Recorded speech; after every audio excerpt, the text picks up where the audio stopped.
Bueno, vamos a empezar hasta que se resuelva el problema técnico que tenemos con el doctor Cerza Correa Martínez, que es profesor de Filosofía de Derecho de la Universidad de la Santo Tomás. Y bueno, el tema que él va a tratar es animales, guerra y derecho a vivir en el territorio.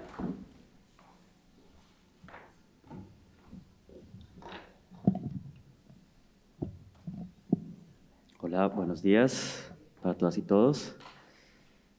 Regálenme un segundo que voy a iniciar con esto.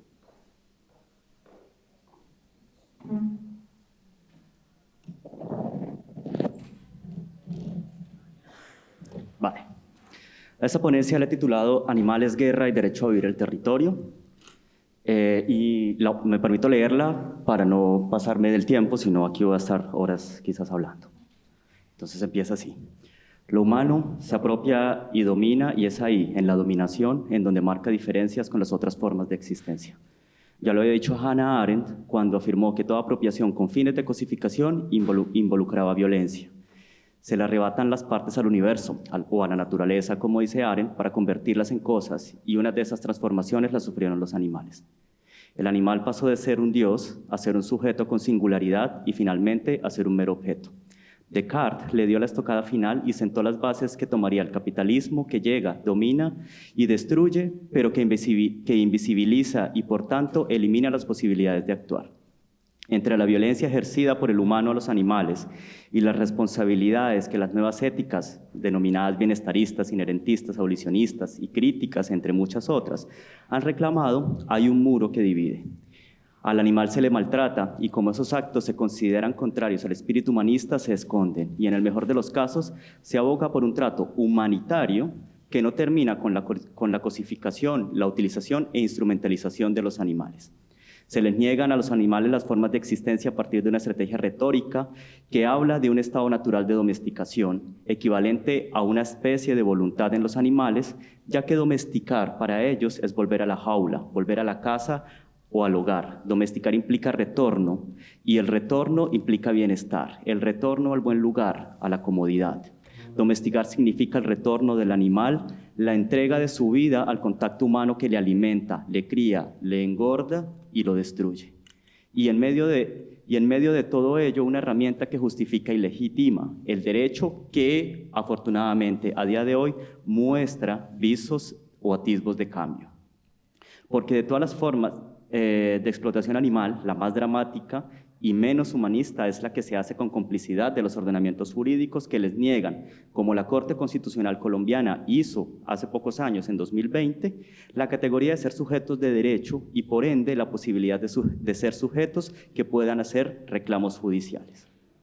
Se trata del mismo ordenamiento, el colombiano, que en un artículo les reconoce a los animales como algo más que simples cosas, como seres sintientes, para, a renglón seguido, volverlos a incluir dentro de la categoría de cosas. Quiere esto decir que para el sistema jurídico colombiano, los animales fueron seres sintientes en el mismo acto en que dejaron de serlo. Y hay que recordar que dentro de esos reclamos judiciales, quizás el más urgente, al menos en el contexto colombiano, que es del que puedo hablar, sea el de ser reconocidos como víctimas del conflicto. Aquí hay una tarea pendiente y se proponen fórmulas, en este caso una especie de fórmula argumentativa que ayude a la construcción de una teoría del reconocimiento de los animales como víctimas de la guerra, de las guerras, desde una perspectiva jurídica y ética. Esta ponencia la he dividido en tres partes, brevemente, muy brevemente tratadas, y trata de la forma en que los animales viven la guerra, la forma en que les fue negado el reconocimiento en el conflicto colombiano específicamente, y la forma en que se les expropia del territorio como una violación a un derecho propio, usando categorías humanas, evidentemente, es decir, categorías antropocéntricas. Primera parte. Que los animales participen en las guerras no es nuevo y cumplen sendas funciones. Han sido armas, han sido suministro y comida, han sido víctimas, han sido bienes de transporte, etc. Heródoto da cuenta de ello en el relato de la guerra entre Ciro y Carso por la disputa por Lidia, que queda en la actual Turquía, al encuentro de los dos bandos, mientras los últimos, es decir, el bando de Creso, acude en caballería, los primeros de Ciro acuden con camellos. Esto le dio una ventaja a Ciro, ya que los caballos se asustaron y las fuerzas de Creso perdieron capacidad de ataque y respuesta. Ciro gana, Creso se rinde y entrega la ciudad, animales como armas. Otras formas de combate las cuenta Julio César en las guerras contra las Galias, en donde menciona el uso de cerdos prendidos en fuego que eran enviados hacia el enemigo para quemar su parte en el bosque, lo mismo que los toros, lo mismo que en Guerra y Paz de Tolstoy, cuando narra la forma en que los caballos la viven y sufren, la guerra. Luego del encuentro de las tropas rusas con las de Napoleón en la batalla de Austerlitz en 1805, las primeras, las rusas, sufrirían una recordada a día de hoy derrota. Los caballos, nos dice Tolstoy era animalista, buscaban con la mirada la atención de un humano, quizás pidiendo ayuda, quizás pidiendo compasión o simplemente manifestando dolor. El ojo de Denisov, que es el único capaz de contarnos la escena, se convierte en el ojo de la humanidad. El ojo que mira sin ver, busca sobrevivientes, pero sobrevivientes humanos, y omite fijarse en los animales que revolcándose gritan hasta perder todo aliento. La muerte es el único remedio para ellos. En el conflicto colombiano se recuerda el uso de animales, por ejemplo, como bombas. A un perro, una vaca, un caballo, un asno, se les amarra una carga de dinamita y se les envía a un poblado en donde explota. El 8 de agosto del 2012, en zona rural de San Andrés de Cuerquía, guerrilleros del Frente 36 de las FARC hicieron explotar cerca de un retén militar a un burro cargado con dinamita. En enero del mismo año, también en ese poblado se detonó igual tipo de explosivos adheridos a un caballo. También explotaron caballos bomba en Chalán, en Sucre, en 1996. Otro fue inmolado en enero del 2012 en Medellín, en la 4ª Brigada, el mismo día en que otro caballo explotaba en el Huila. Semana cuenta, y aquí relato, guerrilleros del Frente 45 obligaron a un campesino a arriar un caballo a Chita, Boyacá, el 10 de septiembre del 2003. El animal llevaba una carga explosiva camuflada entre 2 bultos de papa.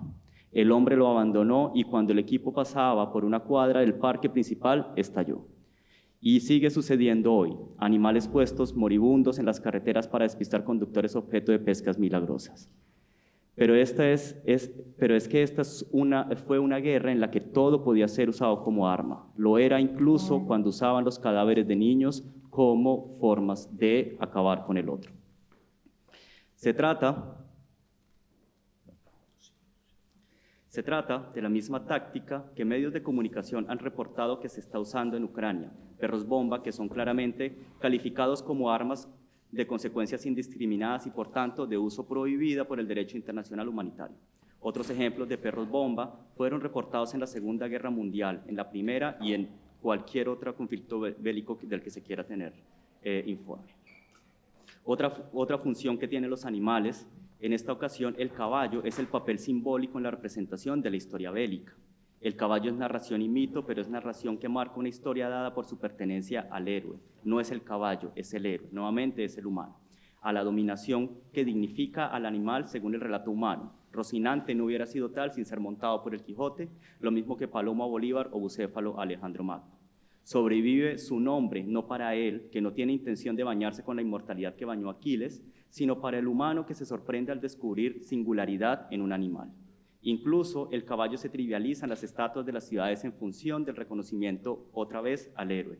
Un caballo con 2 patas al aire simboliza al mártir muerto en combate. Si tiene una sola pata al aire, muere con ocasión de las heridas, pero no en combate. Y si tiene las 4 patas, el caballo en el suelo, la muerte fue distinta a la guerra. Una muerte natural, aunque no entiendo yo cómo puede haber una muerte no natural, es decir, una muerte artificial, pero creo que entienden la referencia a la muerte natural. No hay duda de que el caballo que se encuentra sosteniendo a Bolívar en las estatuas es Palomo, pero no lo representa a él, sino que representa a cualquier otro caballo, porque Palomo ni siquiera tiene derecho a que se represente su propia imagen, sino que basta con cualquier otra imagen de cualquier otro caballo. Otros animales usados en las guerras son las palomas, como relata Donna Haraway, o los perros, como sigue existiendo hoy en día, y les acabo de contar algunos ejemplos. Estos últimos, entrenados también para ser detectores de explosivos, se enfrentan a entrenamientos que desnaturalizan su forma de ser y su comportamiento biológico, además de lo inmoral que implica utilizar a un ser como carne de cañón, puesto que ignora las consecuencias de acercarse a una bomba con peligro de activación y que muy seguramente quedará activada. La guerra contra las drogas no se queda atrás. Un animal detector de estupefacientes debe saber reconocerlos. ¿Y cómo se reconoce una droga? Pues probándola. Y ello se hace haciéndoles probar justamente los elementos que debe identificar. separados de la madre, encerrados, mal alimentados, drogados, adictos y soportando largas jornadas de trabajo que un humano reconoce degradantes para sí mismo. Cualquier animal que tenga una utilidad que acreciente la ventaja con el enemigo es instrumentalizado y justificado por el Estado mismo que debería protegerlos. Segunda parte de la ponencia. El Centro de Memoria Histórica y la Comisión de la Verdad están haciendo un interesante, necesario e inconmensurable papel en la investigación de las consecuencias de la guerra, que no se sabe si inicia en los 30, en los 40, en los 50, pero que por lo menos parte de ella termina en 2016. Sin embargo, esta historia es nuevamente antropocéntrica y su mirada se centra en las víctimas, pero exclusivamente en las víctimas humanas. Ello no resta importancia en lo que ha significado contar la historia desde la perspectiva de las víctimas, y todo esfuerzo siempre va a ser insuficiente, pero necesario y urgente, y nos acrecienta como Bogotá, como sociedad, a una anhelada justicia. Este reclamo no es a la víctima, esta ponencia, sino a quien debería narrarla, a los jueces, a los investigadores, a la academia. El ejército colombiano, por ejemplo, desde 1943, cuenta con vehículos de guerra, tanques y carros principalmente, es decir, que desde hace 80 años al menos los caballos podrían ser excluidos de su uso militar. Se lee, sin embargo, en la página principal del ejército la siguiente leyenda.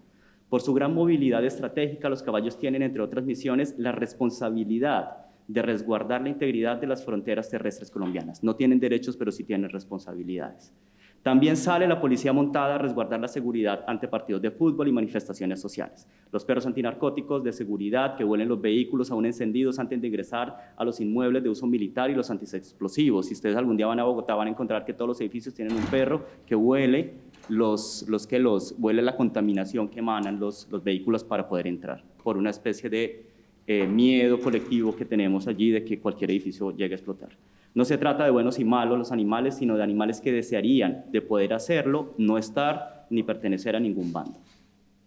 El conflicto armado con la guerrilla de las FARC finalizado en 2016 se ha preocupado por contar la historia de las víctimas. Sin embargo, dentro de la categoría víctima se ha incluido exclusivamente al humano, víctima clara, evidentemente, pero no exclusiva, y ha habido apertura, por ejemplo, a reconocer a la naturaleza, a ella sí, siempre que resulte provechosa para nosotros. Se le reconoció a la naturaleza como sujeto de derechos, y así cuentan algunos ecosistemas como los ríos Amazonas, Atrato y Ranchería. Sin embargo, esa protección se da siempre que recordemos que ellos, los ecosistemas, son provechosos para el ser humano. Es decir, la protección de la naturaleza como sujeto de derechos en el derecho colombiano y en la jurisprudencia de la Corte Constitucional colombiana obedece a una visión antropocéntrica y extractiva. El acuerdo final de paz, suscrito en el 2016, solo menciona a los animales una vez, en referencia a su papel pasivo de producción, aunque sí reconoce los derechos de la naturaleza, pero en clave antropocéntrica. Sin embargo, los animales no fueron ajenos al conflicto bélico, ni a ningún conflicto bélico.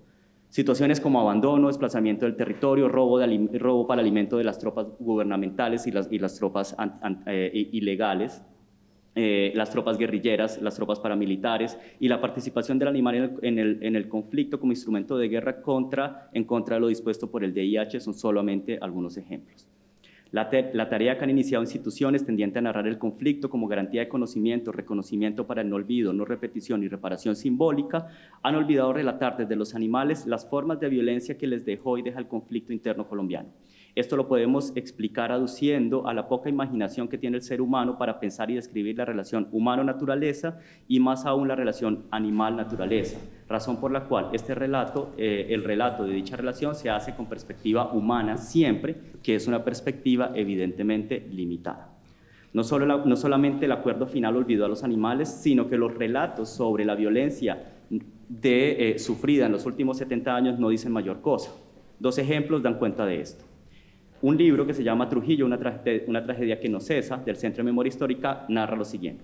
En otras ocasiones, el predio abandonado empezaba a ser aprovechado por los vecinos colindantes o por otras personas venideras, usufructando los productos derivados del trabajo de otro, cosechas, animales y en general los frutos del suelo eran apropiados sin que esto implicara necesariamente la apropiación del terreno. Es la única referencia al animal que se encuentra en ese texto. En otro texto, Sin territorio no hay identidad, memorias visuales del resguardo indígena Guayú de Nuevo Espinal, hay una sola referencia también usada como metáfora del dolor sufrido por la víctima humana. Otros extrañan tener sus animalitos libres como en un viejo espinal. Uno de esos derechos que merecen los animales es el de habitar el territorio y que implica cesación de los efectos de la guerra en zonas protegidas, por lo menos. La guerra fue el principal causante de la deforestación en Colombia y hoy compite con la producción cárnica, la industria y el mismo Estado que piensa intervenir en la Amazonía para construir mínimo 10 carreteras. Ahora mismo, por ejemplo, se está discutiendo, es una discusión nacional, la autorización para la instalación de un radar y una base norteamericana en una zona protegida, la isla de Gorgona, un lugar del Pacífico conocido porque es allí donde van las ballenas jorobadas cada año a aparearse. El desplazamiento del territorio es un efecto del conflicto. De él implica el rompimiento de una condición natural de supervivencia entre la naturaleza y el animal. El desplazamiento en doble sentido, como forma de morir o transformación.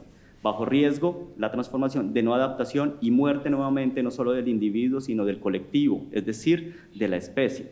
El relato de Ismina Chocó, que da cuenta del abandono, es un relato que sucedió hace pocos meses, que da cuenta del abandono de los animales domésticos incapaces de sobrevivir por sí mismos, es uno de tantos episodios de las consecuencias de la guerra y de la deforestación que consume. En la década de 2000 al 2020 se deforestaron, según datos del Ministerio del Medio Ambiente, 3.182.876 hectáreas de bosque Colombia, equivalente al territorio de Moldavia, y más que Bélgica, Lesoto, El Salvador o Armenia. Curiosamente, en los últimos 2 años, es decir, no contados en el número anterior, se han deforestado 1.858.285 hectáreas, más de la mitad de lo que se deforestó en los últimos 20 años y sin conflicto. Pues sin un aparente conflicto o declarado conflicto. La deforestación elimina el hábitat del animal, ocasiona desaparición de especies, reducción de alimentos, contaminación de los ríos de los que dependen la subsistencia, además de los efectos globales como la erosión del suelo y la afectación al cambio climático. Proteger a los animales es también proteger su territorio, su derecho y su forma de vivir. Y de esta manera paso a la última parte de mi ponencia, que inicia con una pregunta y es: ¿qué es tener derecho al territorio y por qué los animales tendrían este derecho? Y obedece a una de las preguntas que me hago en una tesis doctoral de filosofía que estoy en este momento cursando, y inicia con un texto de Vincent Depret. Creo que lo pronuncié bien, no sé pronunciar francés, pero bueno. Depret reconfigura la concepción antropocéntrica del territorio a partir del análisis de los resultados de investigaciones que empiezan a revelar formas en que los animales, y especialmente las aves, lo habitan. La palabra habitar en el texto se desprende de 2 formas humanas de concebir el territorio, solo humanas, antropocéntricas, la apropiación y la violencia. Y cómo estas 2 formas, la violencia y la apropiación, han fijado significaciones a la forma en que lo no humano está en el territorio y está en un lugar determinado. Estas asignaciones pretenden explicar la manera en que los animales viven el territorio, forman fronteras que les aseguran pareja y comida y se protegen de ataques externos. Esta visión da cuenta principalmente al territorio como ataque y defensa por el cual se entablan disputas entre los animales, haciendo equivalencia a conflictos humanos. Se convierte así el relato animal desde la visión humana en una justificación de la guerra como sinónimo de conducta natural. Se argumenta que la violencia por el territorio no es exclusiva de los humanos, sino que de ella hay rastros en la literatura sobre el comportamiento animal y se justifica la guerra como un acto irracional, un acto propio de las bestias, un acto propio de los animales. Mientras que los seres humanos intentan adueñarse del territorio a partir del ejercicio de dominio, la invasión y la guerra para su apropiación y resignificación a través de títulos avalados por el derecho, se eliminan otras posibilidades como el recuerdo y el reencuentro, la historia, la experiencia, las formas de vivir y sentir el territorio por parte de los animales. Los animales lo viven de muchas formas que no implica algo mío o algo de ellos y que tampoco es exclusivamente la exclusión o eliminación del otro. Los animales viven el territorio también también de múltiples potencialidades de relacionarse con él. El territorio, y esto es una idea de Pret, es principalmente movimiento y música. Acudir al territorio como algo que existe no estáticamente, sino que se empequeñece, se agranda, se eleva, se transforma, sirve para reconocer la pérdida de la facultad humana de leer al otro, de la naturaleza, sea la naturaleza o sea el animal. La naturaleza habla y se escribe a sí misma a través de trazos, señales, historias que son leídas por quien no ha perdido la capacidad de encontrar esos mensajes. El rastro de los gatos que marcan el territorio en las casas de ustedes, para volver al lugar demarcado como forma de sobrevivir creando cotidianidad, o de los animales que leen en las sombras las amenazas, el ruido de las hojas, el color del río y la velocidad del viento. Tener derecho al territorio es tener derecho a dejar trazos en él y ser trazados por él. El trazo en el caso animal se corresponde con el cuerpo. Dejar un trazo, como listo, es dejar presencia como símbolo de pertenencia, de posesión y forma de habitar. Desde luego, la marcación y el canto parecen tener funciones comunes, se trata de hacer un acto de presencia. También es permitir que el territorio nos ocupe a nosotros, el baño en el lodo, el olor a las hojas, las heces que quedan en el cuerpo del niño que al menor descuido las palpa y las lame. De esa manera, las formas de vivir y habitar el territorio dejan huella en los animales y ellos mismos son parte constitutiva de él. Un territorio que, a diferencia nuestra, para ellos ni siquiera tiene por qué ser un eso, un algo, una cosa. El territorio es vida, es cuerpo y es uno mismo, pues no es posible concebirse para los animales fuera de él o apartado del mismo territorio. Mientras el animal vive y está en el territorio de múltiples maneras a partir de la correlación, el humano lo usa con un propósito, la apropiación.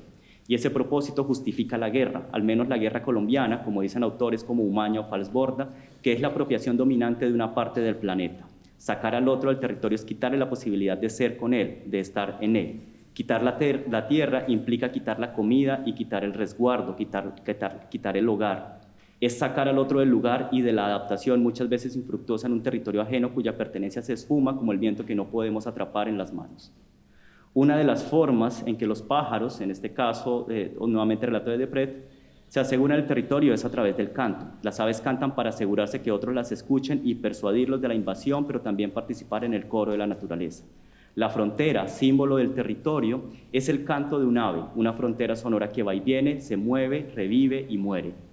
Hay estudios que han demostrado que en las selvas el canto no es individual, sino que ese ruido inentendible para nosotros no es más que un coro de animales que demuestra que el territorio es a la vez convivencia, ayuda, solidaridad. Hay coordinación más que sincronía, hay respeto por el otro. La selva es un coro en ellos donde no hay superposición de sonidos y contrario a lo que pudiera oírse para el oído humano, hay coordinación. Los animales esperan su turno para hacer presencia a partir del sonido, del canto, de la voz y del silencio.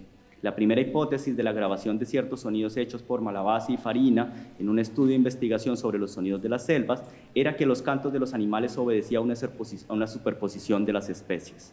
Nuevamente, violencia simbólica ejercida por textos antropocéntricos, hasta que descubrieron que no hay violencia en el canto, sino que todos conforman un coro, una continuidad en que la especie asegura la misma continuidad y dan seguridad a la forma en que los animales viven el espacio. El coro, así las cosas, asegura la supervivencia ante peligros, el encuentro de comida, la ausencia de alguien y el reemplazo de ese alguien. Asegura, como diría Tom Regan, ser sujeto de una vida, como dirían Derrida, alguien en casa.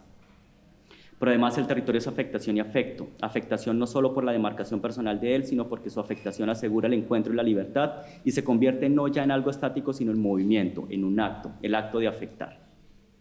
En una ponencia anterior, que fue justamente la que ganó el concurso al que hacía referencia la doctora Vicky, hice énfasis en la necesidad de reconocer como víctimas a los animales de los conflictos bélicos, puesto que tienen la capacidad y el interés a algunos de que sus derechos les sean reconocidos en equivalencia a los derechos reconocidos a las víctimas humanas. Por ejemplo, la garantía de no repetición, el derecho al no olvido que garantice la no repetición y el derecho a la exclusión de los conflictos bélicos como el primero. Esto por cuanto la guerra es un acto humano y en sentido humanista solo hay un acto humano que asesina más que los animales, asesina más animales que la guerra y es el consumo. En esta ponencia quiero que el sentido se fije en la necesidad de oír verdaderamente a los animales, de fijarnos en las distintas formas de ser y estar en el mundo y reconocer que su vivencia del territorio, a diferencia nuestra, va más allá de la apropiación dominante, sino que se trata de una vinculación personal, única, vívida, que es eliminada cuando llega la guerra. Quiero concluir diciendo que la protección del territorio, de los animales, derivado del afán de dominación, es una forma de proteger sus mismos intereses. Es obvio, pero a pesar de la obviedad, no hay garantía de proteger los derechos de los animales. Pretendo, a partir de un análisis teórico y filosófico, iniciar la fundamentación de un derecho de los animales al territorio y, por tanto, un límite al actuar bélico humano. Es reconocer al animal como víctima, como sujeto con algo valioso por decir, que merece relacionarse con la Tierra, con el planeta y que su relación es más compleja que la relación que hemos entablado con estos mismos elementos los seres humanos. Esa forma de relación debe motivar aún más que ellos sean excluidos de asuntos que no les corresponden. Muchas gracias.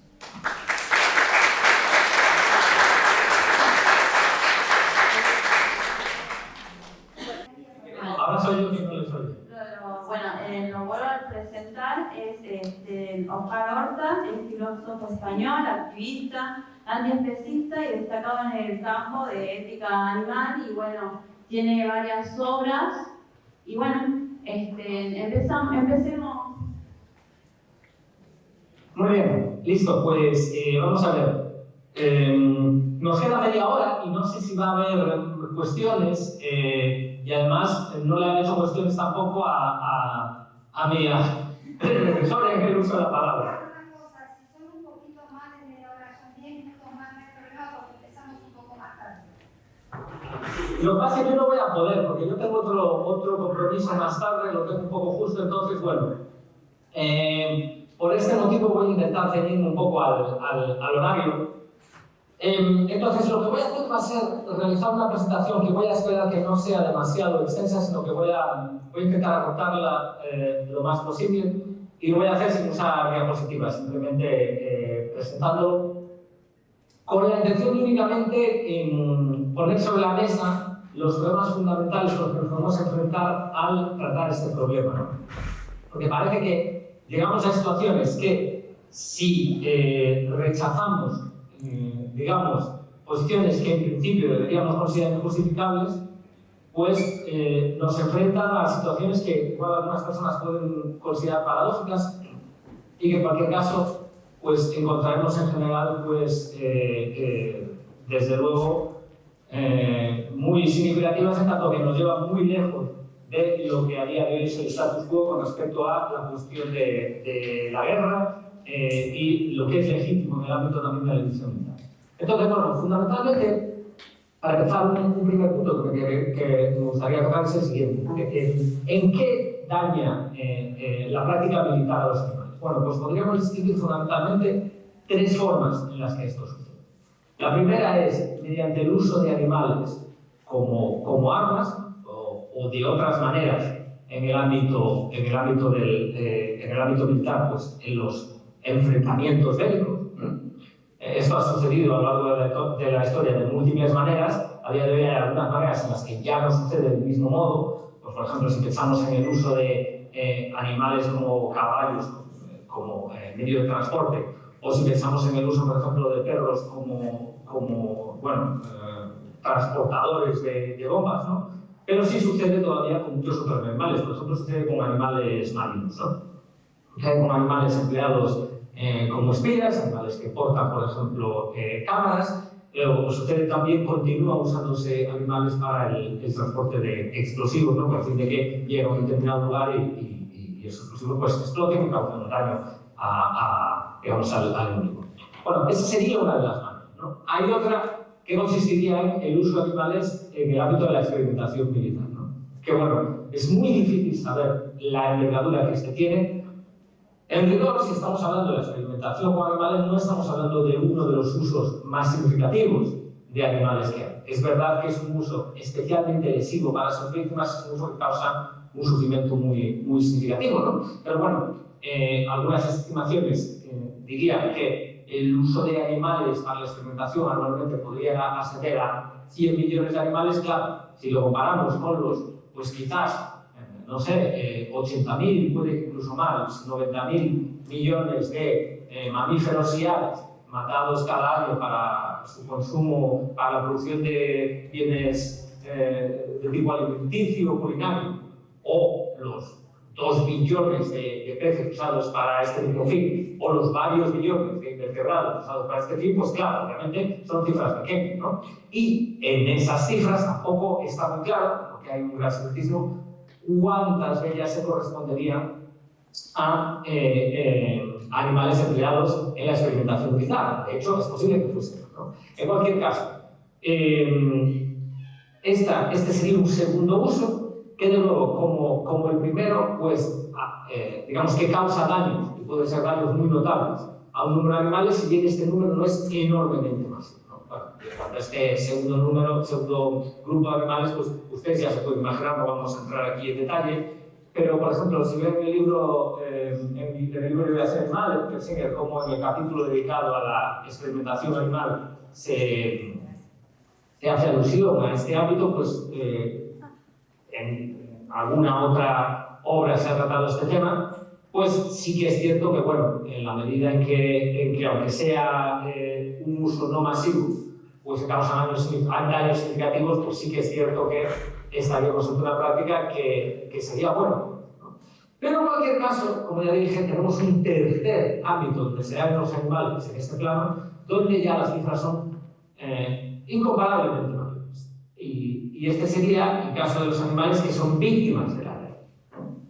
Víctimas no porque sean el objetivo de, digamos, de las acciones bélicas, sino víctimas en muchos casos simplemente porque se encuentran en los lugares atacados, ¿no? Es cierto que en determinadas ocasiones sí pueden ser el objetivo. Por ejemplo, si hay animales que están siendo, pues, explotados en granjas para su uso, pues, como comida, ¿no? Y pues en un determinado momento, pues una de las facciones en guerra dice, bueno, pues vamos a atacar la industria ganadera de este determinado país, ¿no? Bueno, pues ese sería un ejemplo, ¿no?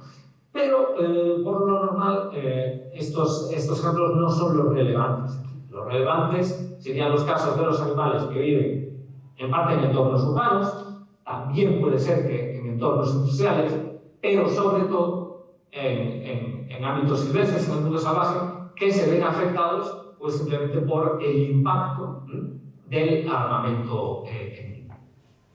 Entonces, este impacto puede ser de lo más dispar. En un enfrentamiento convencional, pues obviamente si tiene lugar una determinada batalla en un determinado sitio, pues el número de animales que vaya a morir por el impacto directo pues de explosivos, de balística y demás, pues podemos considerar que es muy significativo. Lo que sucede también es que en la actualidad dicho impacto se puede ver multiplicado de maneras pues, no vistas hasta décadas, ¿no? Esto puede tener lugar fundamentalmente por el uso de armamento químico, ¿no? También de armamento biológico, por ejemplo, pues, el uso de armas biológicas, por ejemplo, o en particular mediante el uso de armamento nuclear. Entonces estamos aquí ante armamento que de alguna forma afecta de manera general, ¿no? a amplias porciones del territorio, ¿no? Entonces no es solo que una determinada bomba, una determinada bala vaya a impactar en ti, sino que, digamos, si cae alguna clase de armamento de ese tipo, si es utilizado en un determinado territorio, podemos estar que el conjunto de los animales que se encuentran en ese territorio sean afectados. De manera que ya no estamos hablando de unos cuantos millones de animales, podemos estar hablando de cifras, varios órdenes de magnitud superiores a esto, ¿no? Y además, este impacto es un impacto que persiste diacrónicamente, es decir, no es un impacto sincrónico, no es que tiramos una bomba y matamos a los animales que estén ahí, sino que animales, por ejemplo, si el armamento destruye una determinada zona, si es armamento convencional, bueno, luego otros animales podrán volver a ocupar esa zona y no van a ser perjudicados. Por eso, estamos hablando de animales de armamento nuclear o armamento químico, esto no va a suceder. Estos animales van a continuar siendo dañados por estas circunstancias. ¿De acuerdo? Hay casos curiosos en los que hay gente que dice, bueno, por ejemplo, pero podemos considerar el caso de lo que sucedió en Chernóbil, ¿no? Que, bueno, cuando una zona se ve afectada por la radiación y los seres humanos se retiran de ella, luego los animales florecen en esa zona, ¿no? Bueno, yo creo que esta es una idea que debemos, desde luego, rechazar. Debemos, desde luego, dejar a un lado esa idea de que, bueno, se puede tener ese impacto indirecto positivo para los animales por varias circunstancias. En primer lugar, porque esos animales, cuando van a esa zona, están siendo afectados, su salud se está viendo afectada por los remanentes que pueden haber ahí del veneno, en el caso de material químico o de, por ejemplo, de la radiación, en otros casos, en el caso del armamento nuclear.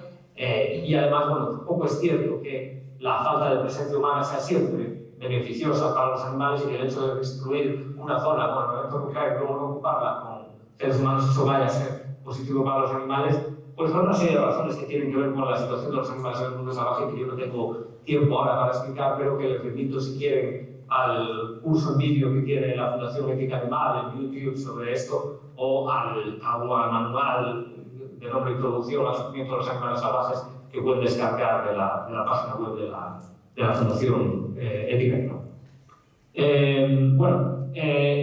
Entonces, esto es importante, esto último es importante, porque, claro, ante la magnitud de los daños que padecen los animales, pues digamos que los posibles beneficios que pueda tener una acción médica, pues claro, se ven puestos. Entonces, en este sentido, con esto paso a la segunda parte de mi presentación. Todo esto yo creo que nos debe llevar a repensar un poco los principios con los que en ética se juzgaba la legitimidad de una guerra, entendiendo por eso de luchar una guerra y además de lucharla de un determinado modo. Lo que en la teoría de la guerra justa ha sido conocido como el jus ad bellum, ¿no?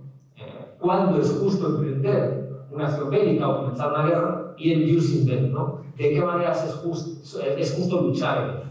Entonces hay diferentes enfoques con los que podemos abordar esta cuestión. Bueno, a lo largo de la historia del pensamiento, pues ha habido posiciones de carácter belicista que han considerado que la guerra es algo positivo porque tiene un impacto positivo en las culturas, en las civilizaciones humanas, etc.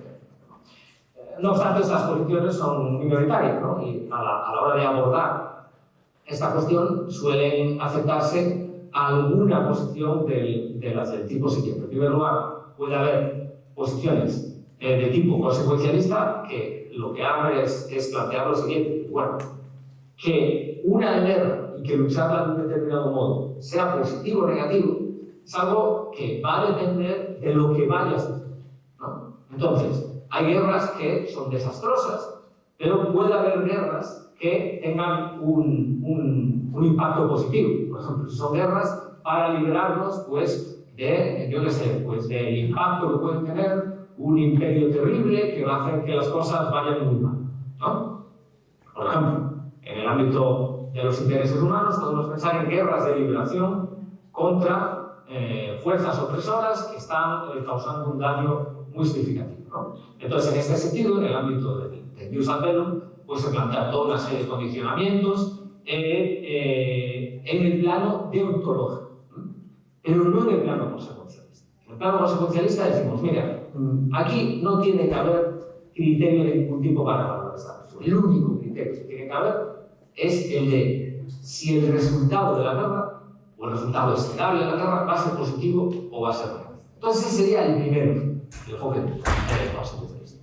Pero luego tenemos un enfoque normalmente defendido desde posiciones ontológicas que dicen, bueno, eso no es exactamente así. Sí que tenemos unos criterios para establecer si una guerra es justa, ¿no? Entonces, en el ámbito del jus ad bellum, no tenemos que pensar solo como haría alguien consecuencialista, bueno, si hemos de esperar que el impacto vaya a ser positivo, ¿no? Hay toda una serie de condicionantes que tenemos que tener en cuenta. Algunos a mí me parecen muy poco convincentes, otros pueden tener un poco más sentido, ¿no? Pues ahora, por ejemplo, uno que parece convincente sería que la causa sea justa, ¿no? Pero luego hay otros que la autoridad para, por ejemplo, tener una relación legítima, ¿no? Que tenga una intención correcta, ¿no? Y luego pues, tiene otros que tienen un poco más sentido, ¿no? Que la guerra pues, sea el último recurso, ¿no? Sea una situación de necesidad. O sea, solo cuando hemos intentado todo lo posible ya podemos empezar una guerra, ¿no? Y luego aparte, pues, otros, como sería la proporcionalidad, ¿no? O sea, puede ser que una causa sea justa, pero bueno, que no sea como para empezar una guerra. Quizás podamos entender otro tipo de acción a un nivel más pequeño. Y hay otro que sería también, de nuevo, claramente compartido, sería un criterio fundamental para las soluciones constitucionalistas, igual que para estas, que sería la esperanza razonable de éxito, ¿no? Yo recuerdo como una conferencia hace un montón de años, pues yo creo que hace como cerca de 30 años o algo así, ¿no? De un famoso escritor que ustedes conocerán y que seguro que su trabajo pues, les puede resultar muy interesante, porque también el río Platense, aunque del otro lado, ¿no? Galeano, ¿no? Decía que las guerras por la dignidad había que lucharlas, aunque sea para perderlas, ¿no? Y a mí ya en ese momento aquello no me sonó bien. Dice, no, para perderlas no vas a luchar una guerra, harás otra cosa. Pero causarte todo ese sufrimiento en vano, eso no tiene sentido, ¿no? Pero bueno, como digo, hay gente que puede consideran lo contrario y por lo tanto está en contra lo que tendrían a asumir las teorías más aceptadas. Y luego, ese sería con respecto a el jus ad bellum, las causas para luchar una guerra, ¿no? Que la legitima. Pero luego estaría el cómo luchamos una guerra. Entonces ahí pues tendríamos hay distintos criterios, ¿no? Un principio, por ejemplo, de necesidad y fuerza mínima, ¿no? Y de proporcionalidad, ¿no? Incluso que tu causa se ajusta, hay ciertas cosas que no deberías hacer, ¿no?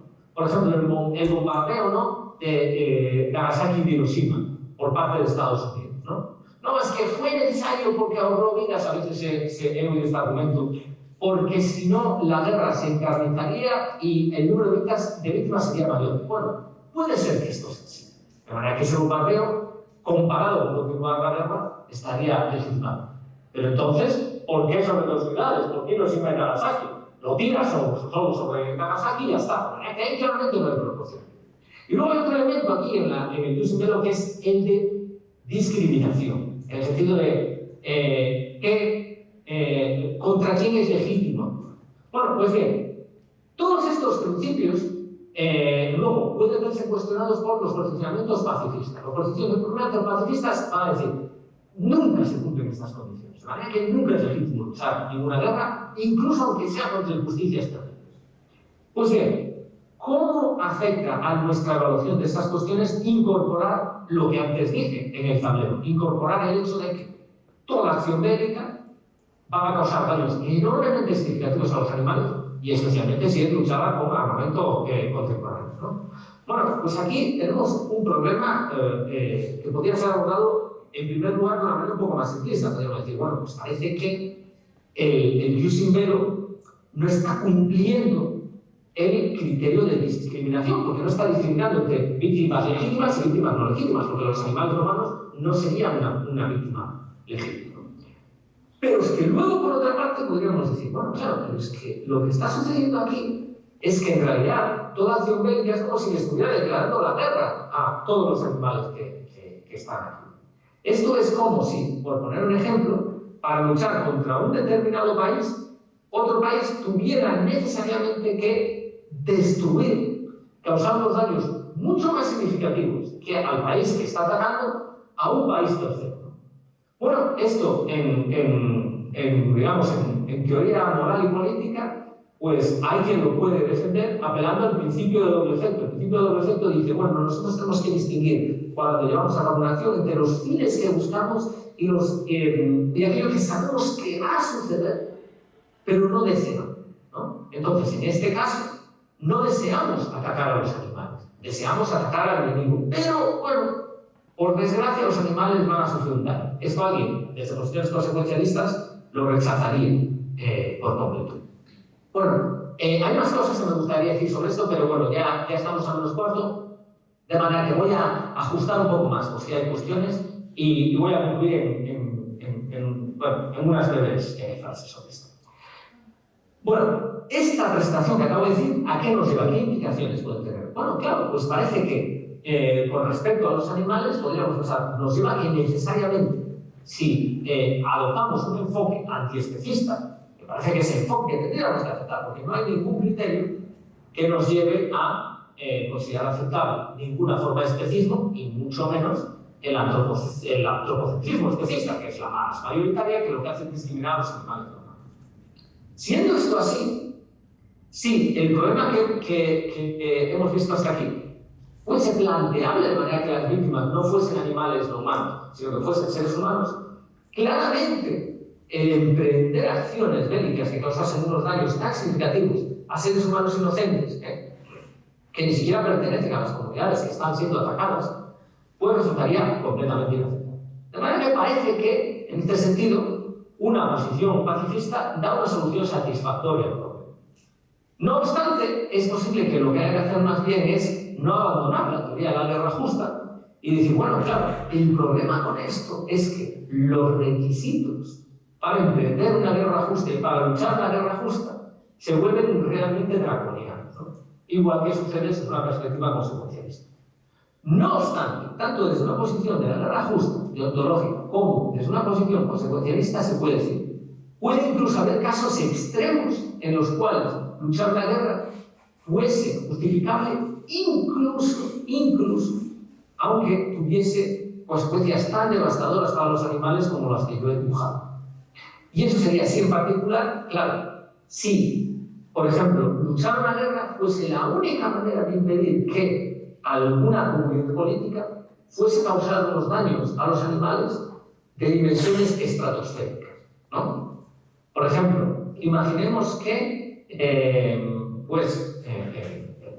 una determinada comunidad política, un determinado Estado, tuviese pretensiones pues, de imponerse a otros Estados y de imponerles, a su vez, ordenamientos políticos terriblemente lesivos para los animales y que fuesen de la mano de prácticas explotadoras terribles. Pues en este caso, incluso considerando los daños para los animales que serían implicados en luchar la guerra, parece que hacerlo sería aceptable, ¿no?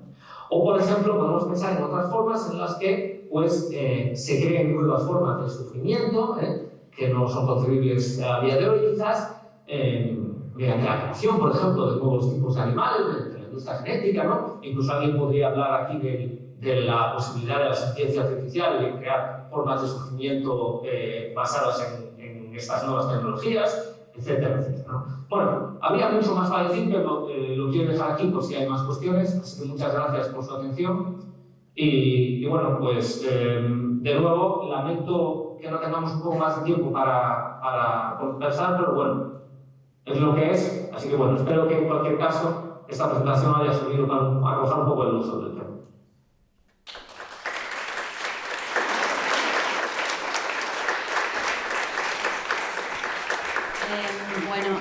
Gracias, Oscar. Y no sé si alguien tiene alguna pregunta. Sí, bueno, y para los dos felicitarlos y a lo mejor yo les contaba que no es un tema que conozcan, felicito el trabajo. Son dos preguntas a propósito de eso. La primera es si hay alguna conversación, algún trabajo sobre algún convenio internacional como Ginebra, no sé, que se pueda ir pensando en proyectar alguna iniciativa así. Y la otra, que considere al animal en el sentido de que ustedes lo están planteando. Y la otra es pensar un poco en la guerra de baja intensidad, puesto que siempre se habla, o uno tiene el imaginario de la gran guerra, pero la guerra de baja intensidad ha cobrado mucho sufrimiento en países, por ejemplo, como América Latina. Entonces, a lo mejor inclusive pensaba yo, y gracias a ustedes ahí cuando uno se pone a pensar y a proyectar, a lo mejor pudiéramos sostener que hay una guerra de baja intensidad contra los animales no humanos, que podría ser una lógica. Eso, gracias.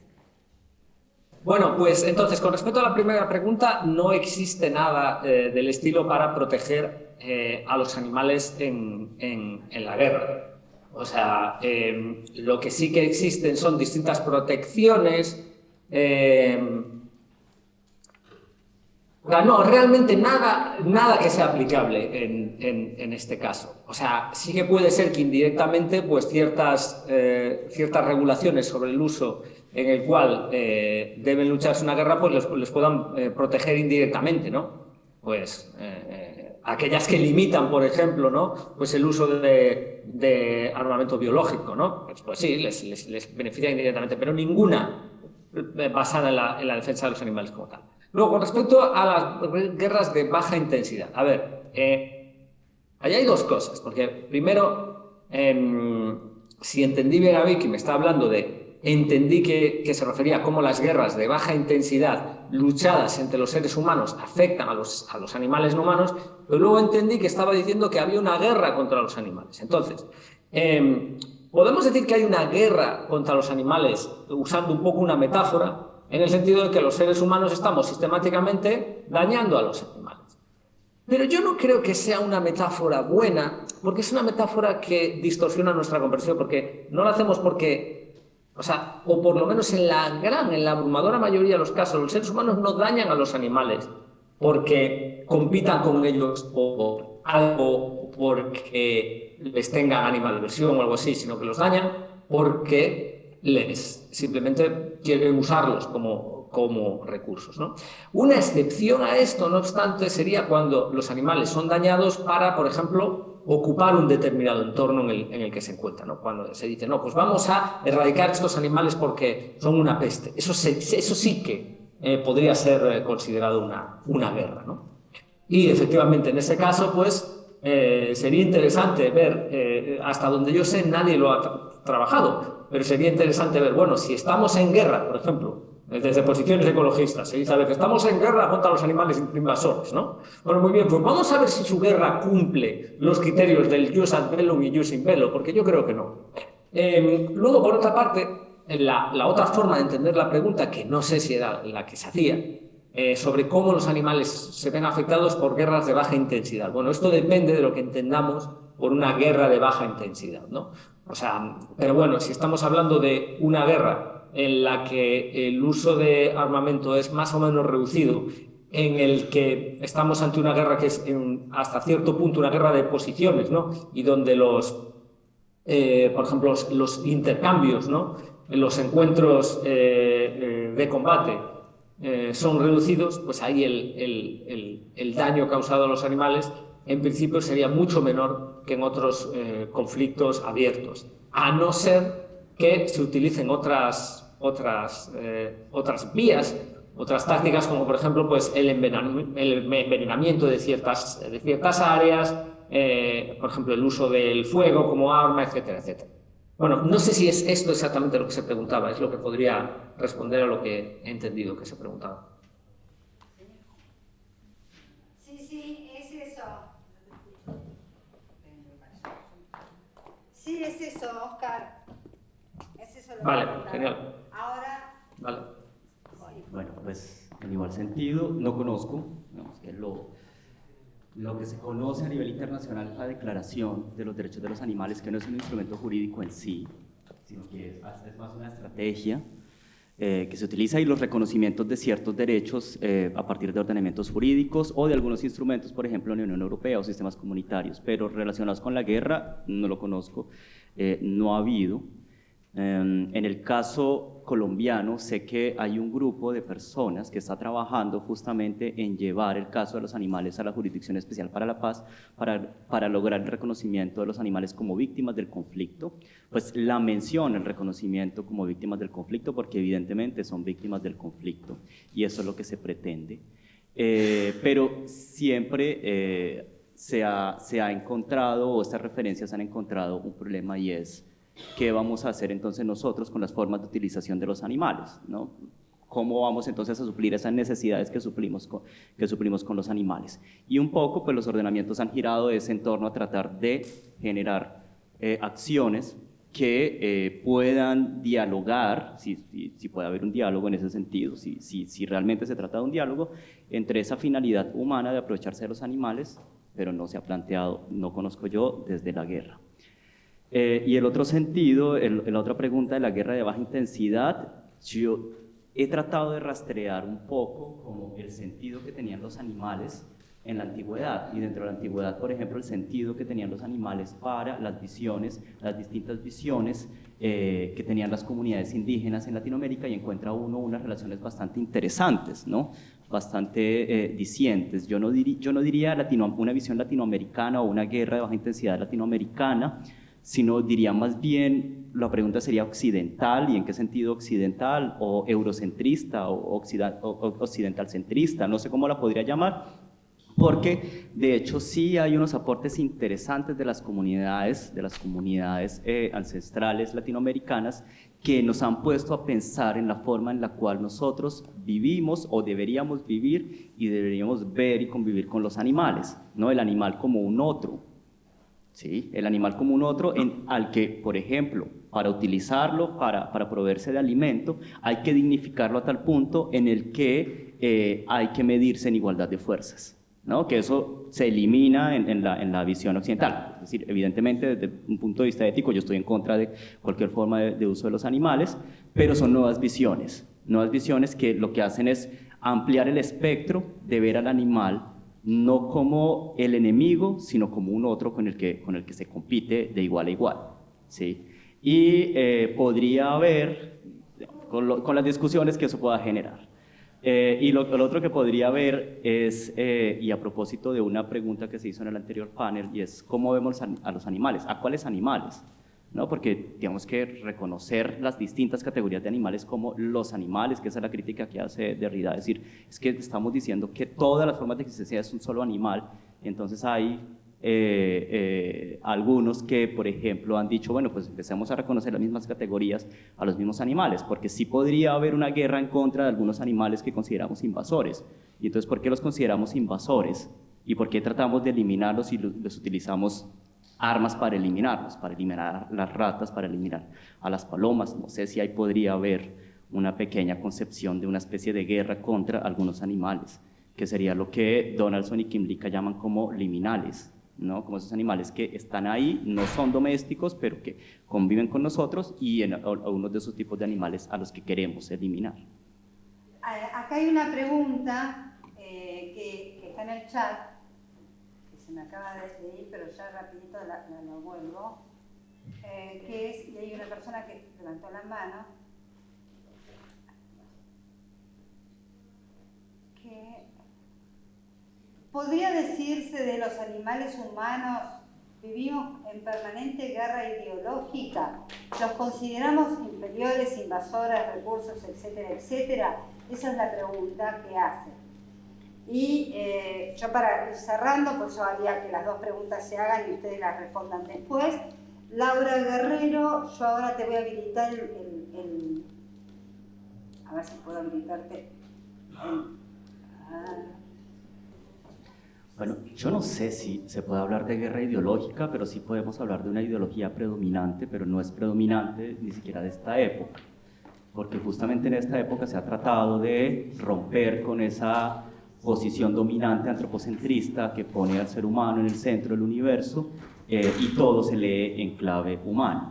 Y justamente lo que ha habido no es un enfrentamiento en sí, porque no hay equivalencia de fuerzas, no hay ni siquiera una intención de participar dentro de un enfrentamiento ideológico, sino que simplemente el ser humano, porque tiene una capacidad especial y no exclusiva, lo que ha hecho es fundamentar su existencia a partir de teorías que lo reconocen, que lo ponen, que lo posicionan y que lo dejan en el centro, ¿no? Y lo que ha habido quizás es una lucha de los mismos seres humanos por reconocer a los animales por fuera justamente de eso, el derecho que tendrían los animales de ser excluidos de la vida de los humanos o de relacionarse con los humanos, pero no en una situación de esclavitud, de especismo, sino en una situación de interrelación o de distintas formas de interrelación. Entonces, más que una guerra, lo que ha habido es un convencimiento. Eso también lo han denunciado muchos filósofos que han dicho durante 2500 años nos hemos olvidado de los animales y hemos hablado exclusivamente del ser humano. Y es hora de empezar a hablar también de otras formas de existencia, que son las formas de existencia de los animales. Es decir, de romper justamente con esa pared o esa barrera que se ha puesto y que sí, evidentemente, es una barrera ideológica, porque todo esto es un producto retórico, ¿sí? Esto es teoría, filosofía, ética, una ética construida desde el punto de vista humano para el ser humano. Pues eso es lo que tengo para decir respecto a la primera pregunta.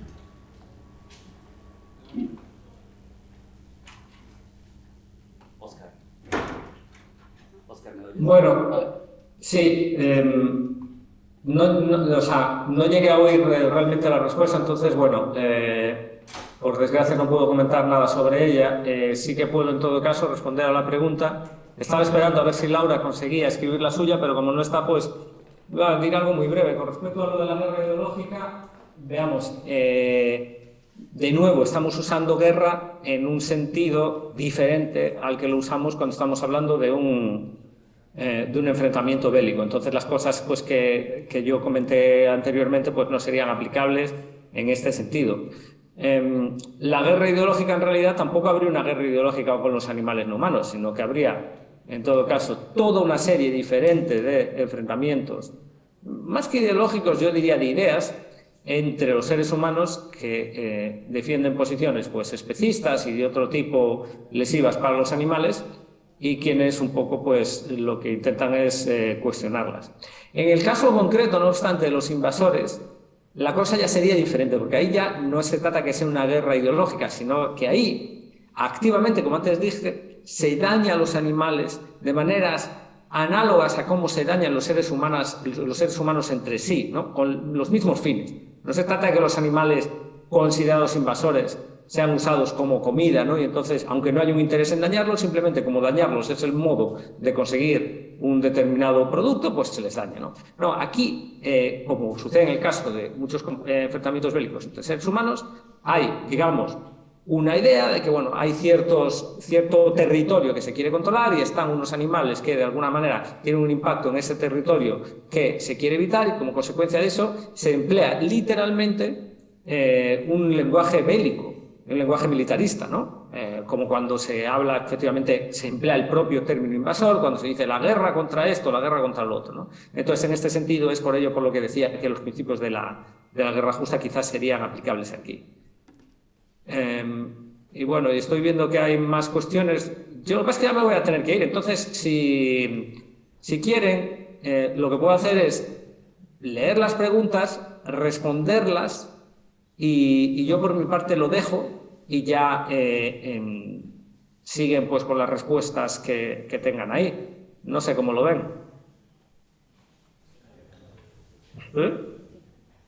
Bueno, pues sí. hacemos así, vale. Hacemos así.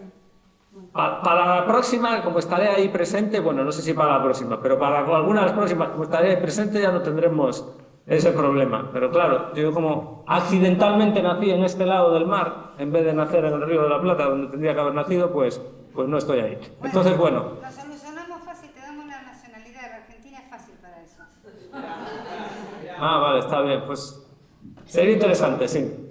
Bueno, además, siendo de Galicia, pues ya lo tengo medio hecho. Bueno, entonces dice, en México se están construyendo supuestas obras de infraestructura que han cambiado la ruta de obra en diferentes ocasiones, afectando a la biosfera, dando de manera inmediata a los animales, ¿Qué documentos internacionales podemos hacer valer para defender esta masacre? Bueno, ahí de nuevo, insisto en lo que antes dije, o sea,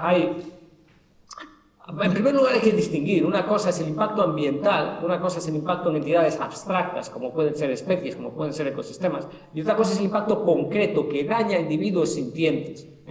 Entonces, yo creo que tendríamos que establecer esta diferencia y lamentablemente en este sentido, pues no tenemos, como antes dije, digamos, herramientas. Por lo menos no las tenemos en el derecho internacional y tampoco las tenemos en la mayoría de los casos en el ámbito doméstico nacional para combatir esto, porque los animales no humanos no gozan de una protección jurídica robusta, ¿no? Entonces, en este sentido, pues esa sería un poco la respuesta que cabría dar. Otra cosa es que instrumentalmente ciertas protecciones indirectas sean posibles en la medida en que pues, los entornos, por ejemplo, gocen de una protección por otros motivos, por motivos conservacionistas o cosa parecida. Y bueno, pues no sé, creo que bueno, hay una pregunta más de Jorge, pero bueno, yo ya digo que como estoy un poco con lío, casi lo dejo en manos de César que responda. Y Jorge, ya hablamos en otra o nos comunicamos online o lo que sea. ¿De acuerdo? Ok, quedamos así. Acá hay Muy bien. Gracias, Oscar, y anda tranquilo al otro evento. Ahí hay una pregunta, pero ¿no? Y acá, Vale. Y acá, bueno, Un abrazo. Nos vemos. Te mandamos las preguntas. Vale, gracias. Chao. Chao.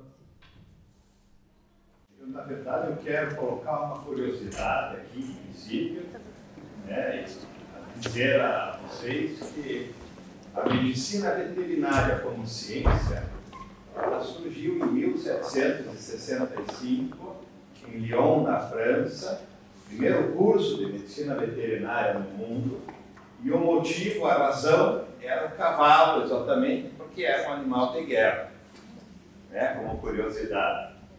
E também gostaria de colocar, em função da pergunta de alguém ali na frente, que hoje existe uma especialidade da medicina veterinária, que é a medicina veterinária de desastres. em situações de desastres. Então, já existe uma especialidade da medicina veterinária. Há grupos já preparados, por exemplo, não digo guerra, porque a guerra, graças a Deus, está um pouco distante de nós aqui no Brasil, tomada, né? E aqui na América do Sul, mas, enfim, em situações de desastres ecológicos, né? Aí sim, há preocupação tanto quanto para o homem quanto para o animal, em termos já sistematizado, governamental, há uma mobilização de profissionais especializados para atender esses animais que sofrem nessas situações de desastre. Era isso. ¿Puedo hacer una...? César, ¿me permite un segundo? Yo le quiero comentar, doctor, que me alegro que en Brasil lo tengan como materia. En la Argentina no, lo que hay es una red de veterinarios en catástrofes, pero que las preguntas que se hacen ellos, yo estuve la semana pasada en unas jornadas, que se hacen ellos es ¿cuál debemos salvar? Si el animal silvestre contra el animal, las gallinas, que no son de la zona, que por ahí el señor es un productor, que yo estoy en contra de los productores, pero bueno, no importa, las gallinas son gallinas, y estoy a favor de las gallinas. Entonces dicen, bueno, al productor se le puede subvencionar, en cambio a la guaraguazú, un autóctono de acá, a ese hay que salvarlo. Y ahí me parece que en mi país los veterinarios se equivocan, porque la guaraguazú vale tanto o igual que la gallina. Es cierto que es una especie silvestre, es cierto que hay que resguardarlas y comprender y tenerlas como sujetos de protección aparte de sujetos de derecho, ¿no? Pero la gallina tiene tanto el derecho porque aparte tampoco pidió estar ahí poniendo huevos para un señor que se está llenando de plata. Creo que, no sé si es el enfoque que le dan en Brasil, es el enfoque que le dan en Argentina, el cual me parece terrible, porque me parece que están pensando en la producción y no en el animal, ¿no? Perdón, pero justo me tocó la semana pasada y casi me quiero matar. ¿Alguna otra pregunta? Sí. Por ahí me salgo un poco del tema guerra propiamente dicha, pero yo estoy pensando en otro tipo de guerra o tipos de guerra que los estados, dentro de los estados, practican. Por ejemplo, explotando a los animales. Por ejemplo, contra el narcotráfico, contra el terrorismo. Se los manda cuando hay un ataque, se los manda en primer lugar antes que a los humanos. Mi pregunta es si hay alguna iniciativa en este sentido, alguna propuesta para que esto se termine. Yo no sé si por eso, si me salgo del tema propiamente dicho, pero son otros tipos de guerra donde son explotados también. Sí, lo que pasa es que son los que llamamos animales de servicio o para servicio. Sí. Los tenemos separados. Creo que no tenemos creo que no tenemos en este congreso la temática, la hemos tocado en otros, pero estamos en contra de toda forma de explotación animal y siempre que sea sustituible debe ser sustituible, y las que no son sustituibles, que son 2 casos cadavéricos y vivos en perros, los 2 casos que todavía no se puede por un tema de olfato, bueno, para eso está la inteligencia artificial, para eso está la robótica, por ejemplo. Por eso, inteligencia artificial para eso, e instamos, apoyamos a todo ese tipo de cosas, pero siempre vamos a estar en la no explotación de los animales, por lo menos desde la materia de derecho animal y desde las, no está en este momento, pero lo había visto la doctora Trevicacci, pero desde todas las materias que se dictan, que son 5 materias en grado que tocan el tema animal acá en la Facultad de Derecho, un curso de posgrado que tenemos también, todos tenemos un corte totalmente dentro del abolicionismo, ¿no? Porque dentro del abolicionismo hay diferencias, pero dentro del abolicionismo somos antiespecistas y obviamente en contra del uso y la explotación, ¿no? Eso es, entendemos a los veterinarios, pero entiéndanos a nosotros. Sí. Queremos reconvertirnos, queremos que vengan con nosotros a reconvertirnos. Le juro, mi hermano es veterinario. Mi cuñado veterinario, el papá del nene, mi cuñado veterinario, la madre de él también veterinario, me han rodeado. En los últimos 20 años nosotros estamos tratando de trabajar el concepto una sola salud. Totalmente. No hay una salud de los animales, no hay una salud de los seres humanos, no hay una salud del medio ambiente separadas, están integradas. En estos momentos se está dando quizás la mayor matanza de aves a nivel mundial. Totalmente. Estamos en una epidemia en algunos lugares, una enfermedad que está resurgiendo, que es la gripe aviar. Y la pregunta es por qué resurge. Bueno, quiero decir que los principales criterios en términos bélicos de enfrentamiento del ser humano con los animales tienen que ver con los temas sanitarios. Muchas veces son los temas sanitarios los que llevan a tomar esas medidas contra los animales. Yo no estoy... Yo sé cómo es usted porque yo No, estuve en Uruguay, en Río Negro y en quiero Ecuador. continuar el razonamiento.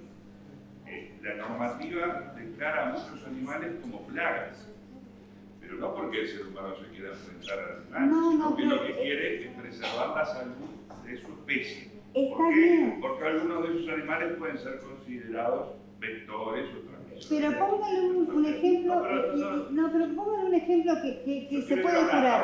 a una pregunta. Ok, perdón. ¿Qué hacemos con la normativa que declara esos criterios sanitaristas y que define que hay algunos animales que son plagas? Cambió. El jabalí es plaga. La lorita verde, la tortuga es plaga. Señor, Querían que los perros fueran plagas. Doctor, hay una realidad. No. Cuando un animal pasa a ser plaga, las preguntas que nos hacemos desde el animalismo generalmente son dos o tres. Primero, ¿es su hábitat? ¿Es su hábitat? ¿O está fuera de su hábitat porque se la ocuparon? El caso de los carpinchos, nosotros en Nordelta, le hicimos todo un barrio y nos metimos en el barrio de los humedales de los carpinchos y los dejamos a los carpinchos sin lugar. Pero el carpincho está protegido. Sí, después de que salió un escándalo se lo protegió, pero antes sabe cómo se lo liquidaba. La destrucción de los O en ecosistemas. Uruguay, pero acá en Argentina no somos tan protectores, somos bastante liquidadores. Otro tema, animales foráneos, castores en Ushuaia. ¿Qué? ¿El castor vino solo caminando? No, al castor vino un señor, los puso y los castores se reprodujeron. Y lo que nosotros decimos es, la contención debe ser ética. Nunca la matanza es la solución. Y le doy un ejemplo más. Yo digo, mi hermano estaba en el SENASA. Yo sé que... Todos los ejemplos, yo hablo de realidad, es decir, ¿cómo la revertimos? Pero el tema es que lactosa.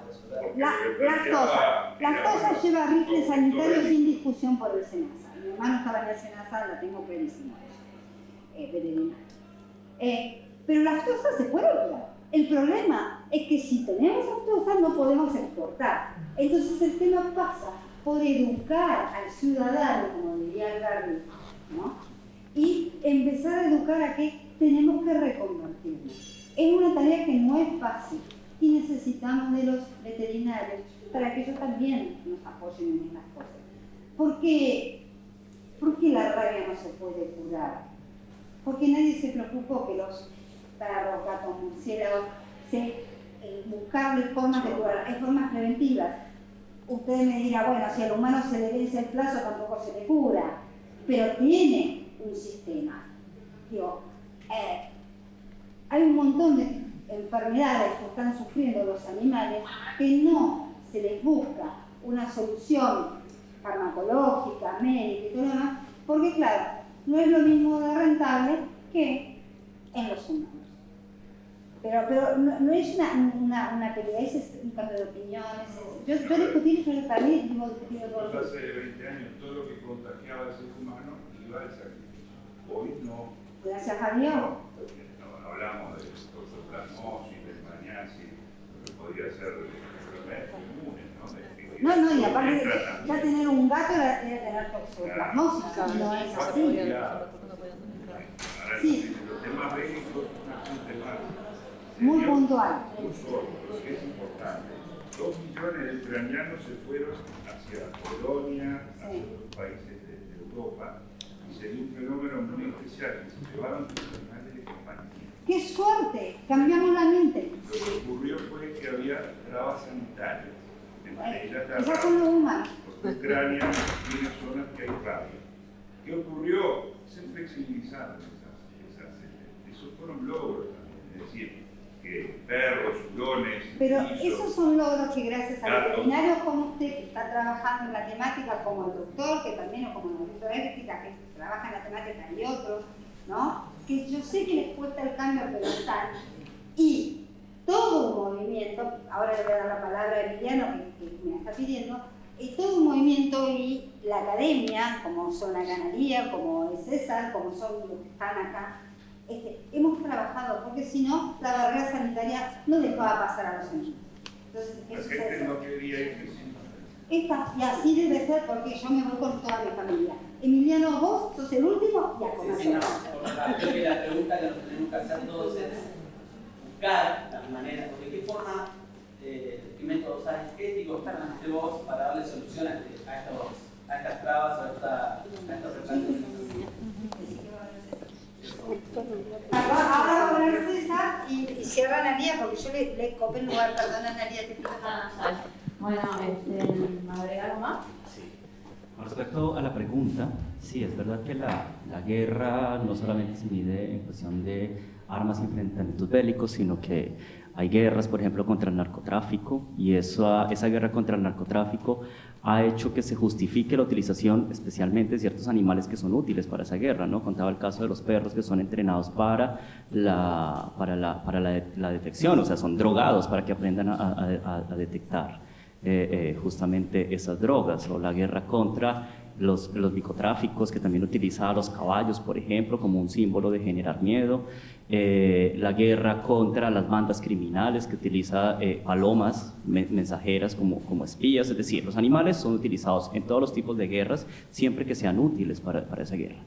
No hay una norma específica que prohíba ese uso, una norma estoy hablando en Colombia, pero en ese sentido, pero sí ha empezado a haber una serie de normas administrativas. Por ejemplo, en Bogotá ya se prohibió que las autoridades municipales utilicen animales para la detección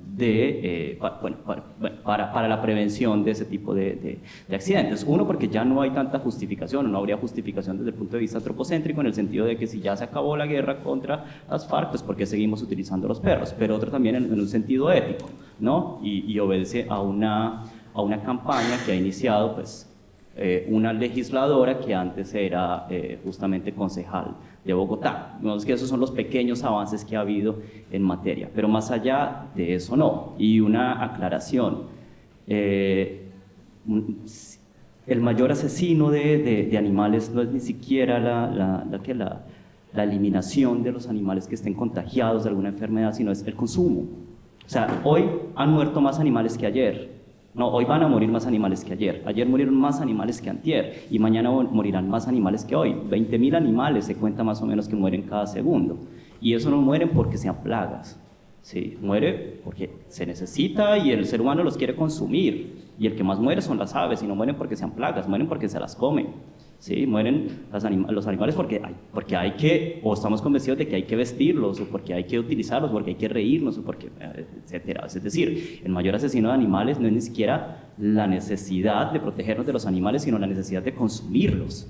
Y aquí estamos hablando de otras formas de protegerlos, porque son formas de visibilizar justamente que hay un debate ético que está planteado en este momento de que debemos respetar y debemos dialogar y debemos entender y debemos comprender que la forma de relación con los animales no va en una sola dirección, que es la dirección de consumo, sino que es interrelacional.